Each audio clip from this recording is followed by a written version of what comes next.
ಪ್ರಶ್ನೆಯನ್ನು ನೋಡಿ. ಪ್ರಶ್ನೆ √1+3+5+7+9 ಇದರ ಒಂದು ಮೊತ್ತವನ್ನು ಕೇಳಿದ್ದಾರೆ.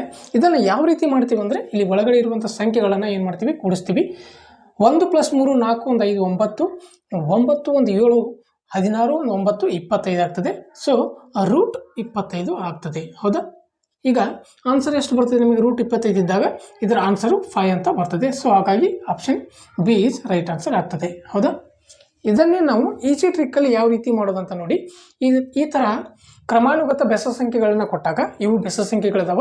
ಈ ಬೆಸ ಸಂಖ್ಯೆಗಳನ್ನು ಕೊಟ್ಟಾಗ ಏನು ಮಾಡ್ತೀವಿ ಅಂದ್ರೆ, ಮೊದಲನೆಯ ಸಂಖ್ಯೆ ಮತ್ತು ಕೊನೆಯ ಸಂಖ್ಯೆಯನ್ನು ಏನು ಮಾಡ್ತೀವಿ, ಕೂಡಿಸ್ತೀವಿ. ಎಷ್ಟು 10 ಆಯಿತು, /2 ಅಂತ ಮಾಡಿದರೆ ನಮಗೆ ಆನ್ಸರ್ ಎಷ್ಟು ಬರ್ತದೆ.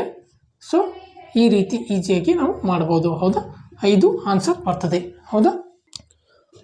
ಅದೇ ಮಾದರಿಯಲ್ಲಿ ಪ್ರಶ್ನೆಯನ್ನು ನೋಡಿ. ಏನಿದೆ, √1 + 3 + 5 + 49 ಇದರ ಒಂದು ಸಮ್ ಕೇಳಿದ್ದಾರೆ.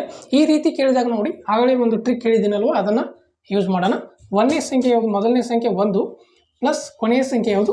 49 ಇದೆ. ಸೊ ಎಷ್ಟಾಯಿತು? 50. ಹೌದಾ?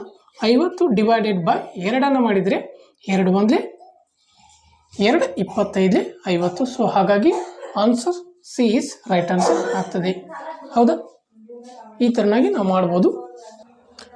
ಈ ಒಂದು ಟ್ರಿಕ್ಕು ಏನಾಗ್ತದೆ, ಕ್ರಮಾನುಗತ ಬೆಸ ಸಂಖ್ಯೆಗಳನ್ನು ಕೊಟ್ಟಾಗ ಈ ಒಂದು ಟ್ರಿಕ್ ನಿಮಗೆ ಹೆಲ್ಪ್ ಆಗ್ತದೆ.